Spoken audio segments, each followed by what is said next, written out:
Hello students, Gayatri college के YouTube channel पर सभी विद्यार्थियों का स्वागत है। आज के क्लास में हम बीएससी सेकेंड ईयर मैथमेटिक्स और BSc BEd second year mathematics के फर्स्ट पेपर न्यूमेरिकल इंटीग्रेशन के लेक्चर नंबर 11 में आज अपन ऐसे दो क्वेश्चन उठा रहे हैं जो कि आपके एक्सरसाइज 7th है, उसके अनसॉल्व्ड क्वेश्चन है और यूनिवर्सिटी में 3 बार पूछे गए। ठीक है, हालांकि ऐसे क्वेश्चन मैंने बहुत करवाए, फिर भी आपको हिंट दे देता हूं कि आपको इस क्वेश्चन को कैसे करना है। ठीक है, तो देखिए पहला क्वेश्चन यदि आप उठाए तो उसमें लिखा हुआ है कि इवैल्यूएट इंटीग्रेशन ओवर 0.2 से 1.4 exponential of x dx by trapezoidal rule की सहायता से ज्ञात करना है। लेकिन उसने एक कंडीशन दे दी कि आपको h का मान 0.1 लेना है एंड कंपेयर ट्रू वैल्यू, और आपको वास्तविक मान से तुलना करनी है। अब मेरी बात सुनो कि जब आपके पास में s का मान 0.1 होगा तो 0.2 से 1.4 तक पहुंचने के लिए अपन को कितनी वैल्यू लेनी पड़ेगी? कम से कम आपके पास 12 वैल्यू लेनी पड़ेगी। तो देखिए उसने अब कंडीशन दे दी तो अपन कुछ कर नहीं सकते, तो अब h का मान अपन को 0.1 लेके बात करनी है। तो देखिए इधर मैं आपको बता देता हूं कि कैसे आपके पास में वैल्यूज आएगी। ये आपके पास में मान लीजिए x की वैल्यू है और ये वैल्यू आपके पास में y की है। सबसे पहले x की वैल्यू x नॉट, उसकी वैल्यू क्या है? 0.2 है। ठीक बात। उसके बाद आपके पास में क्या वैल्यू है? x1 वो है 0.1 बढ़ा रहे हैं क्योंकि क्या होता है x नॉट प्लस h होता है, तो ये हो गया 0.3। इसी प्रकार ये वैल्यू आपके पास में आती जाएगी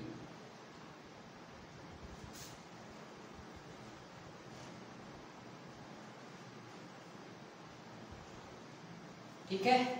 तो ये हो गया आपके पास में 0.4, ये हो गया 0.5, ये हो गया 0.6, ये हो गया 0.7, ये हो गया 0.8, ये हो गया 0.9, ये हो गया 1.0 और ये हो गया 1 और कहां तक जाना है? 1.4 तक जाना है भाई। तो अपन यहां और लिखते हैं x और y। तो ये क्या हो गया? 1.2, 1.3 और ये हो गया आपके पास में 1.4।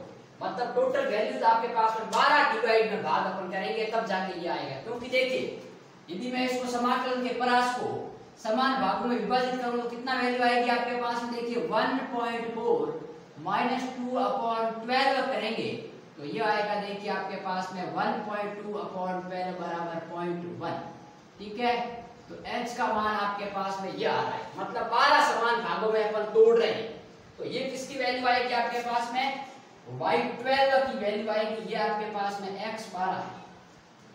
ठीक है, अब मुझे किसकी वैल्यू निकालनी है? y बराबर e की पावर x। तो e की पावर 0.2, e की पावर 0.3, e की पावर 0.4। तो आपके पास साइंटिफिक कैलकुलेटर होगा, नहीं तो मैं डेटा आपको लिखवा लेता हूं और उसकी सहायता से आपको वैल्यू ज्ञात करनी है। तो देखिए e की पावर 0.2 की वैल्यू आएगी 1.2214 और इसकी वैल्यू आएगी 1.3498, इसकी वैल्यू आएगी 1.4918 और इसकी वैल्यू आएगी 1.8487 और इसकी वैल्यू आएगी 1.8221 और इसकी वैल्यू आएगी 2.0137 और इसकी वैल्यू आएगी 2.2255 और इसकी वैल्यू आएगी आपके पास में 2.4596 और इसकी वैल्यू आएगी 2.7182 और इसकी वैल्यू आएगी आपके पास में देखिए 3.0041 और ये वैल्यू आएगी आपके पास में देखिए 3.3201 और ये आएगी 3.6692 और ये वैल्यू आएगी 4.0551। ये वैल्यू आपको साइंटिफिक कैलकुलेटर से निकालनी है। क्वेश्चन बड़ा इजी, सीधा ट्रेपेजॉइडल फॉर्मूला लगाना है, लेकिन ये वैल्यू निकालने के लिए अपने पास में रिक्वायरमेंट होगी। ठीक है, तो अब देखिए अपन बात करते हैं किसकी फॉर्मूले की, ट्रेपेजॉइडल फॉर्मूला। तो ट्रेपेजॉइडल फॉर्मूला क्या होता है, ट्रेपेजॉइडल फॉर्मूला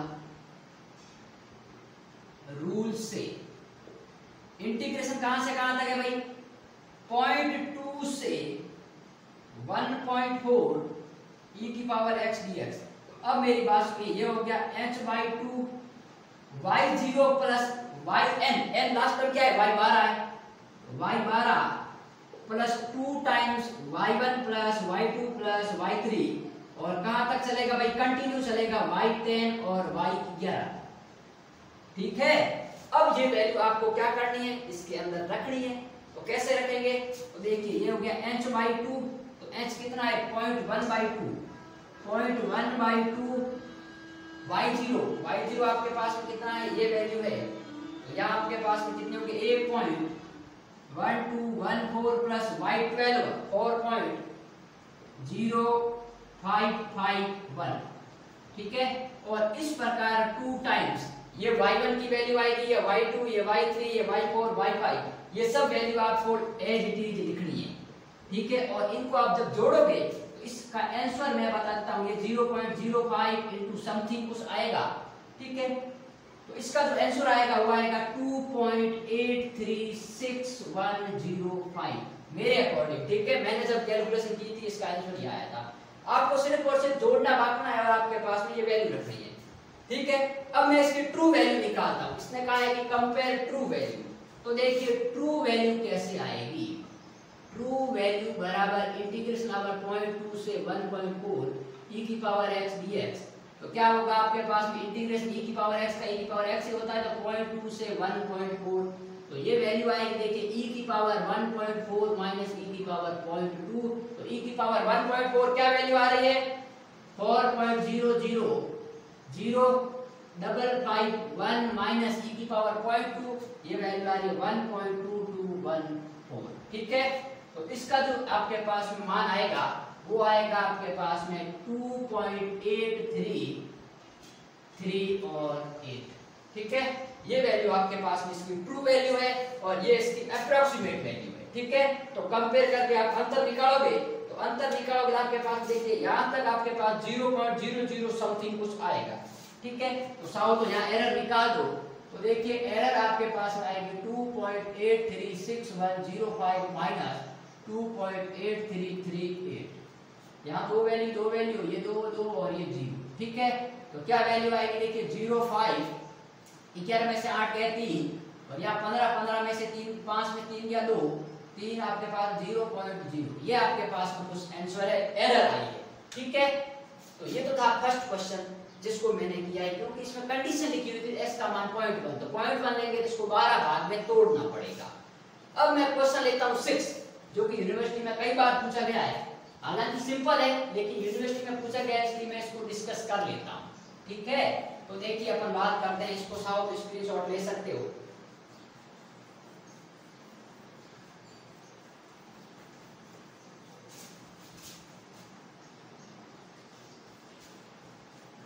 देखिए मैंने क्वेश्चन करवा दिया आपको 8 से 9, और सब एक ही प्रकार के क्वेश्चन है। और ध्यान रखना, एक बार यूनिवर्सिटी में कई बार आपको फॉर्मूले डिराइव करने पूछे गए, वेडले का, सिम्पसन क्रिएट का, सिम्पसन वन का। तो जो मैंने डेरिवेशन करवाए हैं उनको ध्यान से देखना, और आपके पास में कोई दिक्कत हो तो पूछ लेना कमेंट बॉक्स में, और नहीं तो आपको उसको अच्छे से करना है। अब देखिए क्वेश्चन नंबर अपन बात करते हैं 6 की। ठीक है, क्या लिखा हुआ है, इंटीग्रेशन ओवर 0 से 1 dx अपॉन 1 प्लस x, इसका मान अपन को ज्ञात करना है सिम्पसन 1/3 से और सिम्पसन 3/8 से। तो मैंने बताया था कि 1/3 में आपके पास में भागों की संख्या 2n होनी चाहिए और इसके अंदर का 3n, तो ये होगा 2 4 6, ये होगा आपके पास 3 6 9। तो इसमें कॉमन कौन सा आ रहा है, 6 आ रहा है, तो इसके मैं भागों को कितने भागों में तोड़ूंगा, 6 भागों में तोड़ देता हूं। तो देखिए समाकल के परास कितनी है भाई, 0 से 1 को 6 समान भागों में तोड़ने पर, 6 समान भागों में विभाजित करने पर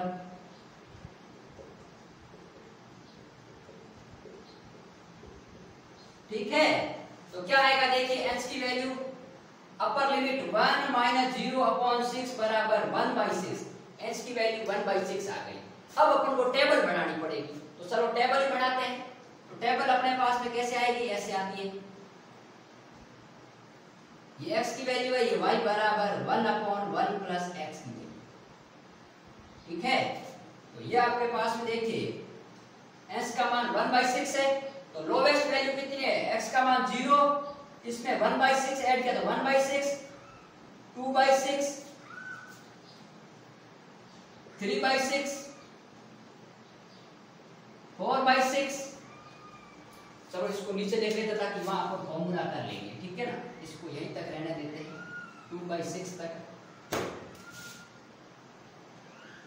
और वापस यहाँ नीचे लिख लेते हैं 3/6,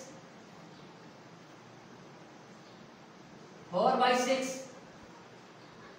5/6 और 6/6 बराबर 1, ठीक है। तो समान भाग हो गए नहीं हो गए, ठीक है, 1 2 3 4 5 और 6। अब बात सुनिए, जब x का मान 0 है, y बराबर क्या है देखिए 1/1 प्लस x, जब x का मान 0 तो y का मान 1, जब ये आपके पास में x क्या है 1/6, तो y बराबर क्या होगा 1/1 प्लस 1/6, तो क्या हो गया 6/7, और y बराबर होगा 1/1 प्लस 2/6, तो 6/8, तो ये हो गया देखिए आपके पास में 6/7, 6/8, 6/9, 6/10, 6/11 और 6/12 बराबर आपके पास में 1/2 बराबर 0.5, ठीक है। तो ये आपके पास में वैल्यू आ रही। चाहो तो आप देखिए, तो लास्ट वैल्यू क्या है 1 है, तो आप रख सकते हो y बराबर 1/1 प्लस 1, तो 1/2 बराबर 0.5, तो ये वैल्यू इनकी आ गई है, ठीक है। अब वैल्यू तो आ गई, तो अब अपन को किससे ज्ञात करना है, सिम्पसन 1/3 से और सिम्पसन 3/8 से, ठीक है। तो देखिए सिम्पसन यदि मैं 1/3 लगाता हूं, मैंने बहुत सारे क्वेश्चन करवा रखे हैं, फिर भी एक बार कर लेते हैं 1/3 रूल से। इंटीग्रेशन आवा 0.2 से 1.4, अरे सॉरी यहाँ नहीं, आपके पास में इंटीग्रेशन ये था। अब देखिए इसको अपन लिखते हैं, इंटीग्रेशन आवा 0 से 1 dx अपॉन 1 प्लस x, ठीक है। तो इसकी क्या वैल्यू होती है भाई, h/3 y0 प्लस y6, ठीक है, और उसमें आपके पास में होती है देखिए 4 times y1 plus y3 plus y5 and आपके पास में 2 times y2 plus y4 and so on, आपके पास में ये वैल्यू। एक बार मैं चेक कर लेता हूँ सिम्पसन 1/3 रूल की कि वैल्यू आपने सही लिखी है या नहीं, सही है, ठीक है।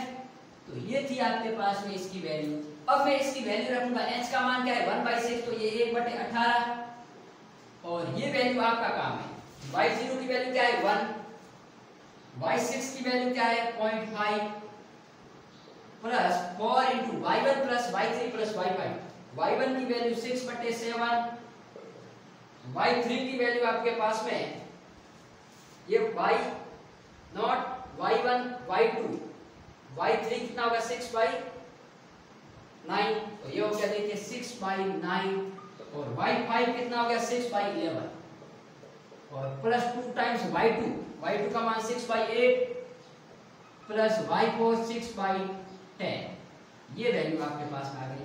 और इसको यदि आप सॉल्व करोगे तो आपके पास में जो आंसर आ जाएगा वो आप करके देख लेना, ठीक है। और इसी प्रकार सिम्पसन 3/8 से करोगे तो 3h/8 वाला फॉर्मूला लगेगा, ठीक है। और उसके अंतर्गत आपके पास में जो वैल्यू आएगी उन दोनों वैल्यू को आपको कंपेयर करवाना है। तो मैं ट्रू वैल्यू इसकी बता देता हूँ, सिम्पसन 1/3 और सिम्पसन 3/8 से आपको करना ही है, मैं इसकी ट्रू वैल्यू बता देता हूँ, क्योंकि भाई देखिए मैंने इसकी टेबल बता दी, अब आपको वैल्यू तो रखनी है। ट्रू वैल्यू क्या होगी, इंटीग्रेशन ओवर 0 से 1 dx अपॉन 1 प्लस x, ठीक है। अब देखिए इसकी जो ट्रू वैल्यू आएगी 1/1 प्लस एक्स का इंटीग्रेशन क्या होता है भाई, log of e of 1 plus x, और इसका मान होगा आपके पास में 0 से 1, तो ये वैल्यू आएगी log base e2 minus log base e of 1, तो log बेस e का मान 0 होता है और इसकी वैल्यू आएगी 0.6 आपके पास में 9315, ठीक है। और इसका लगभग आंसर आपके यही आएगा 0.692 समथिंग, ठीक है। तो आप कैलकुलेट कर लेना और इससे आपके पास में ट्रू वैल्यू से एरर निकाल देना, ठीक है। और इसी प्रकार सिंपल 3/8 से करोगे तो 3s/8 y0 plus y6 plus आपके पास में वैल्यू आ जाएगी, ठीक है। तो ये आपके पास में था कौन सा फॉर्मूला, आपने सिंपल 1/3 और सिंपल 3/8 से। हालांकि ये क्वेश्चन मैंने करवा रखे हैं, फिर भी एग्जाम में आए हुए थे इसलिए मैंने इसको आपके सामने रखा है, ठीक है। नेक्स्ट एक लेक्चर में और लूंगा इसका, जिसमें 2 से 3 क्वेश्चन और उठाऊंगा और वो यूनिवर्सिटी में 3 से 4 बार पूछे गए, उसको खत्म करने के बाद में अपन इसके नेक्स्ट चैप्टर अर्थात 3rd यूनिट के बारे में बात करेंगे।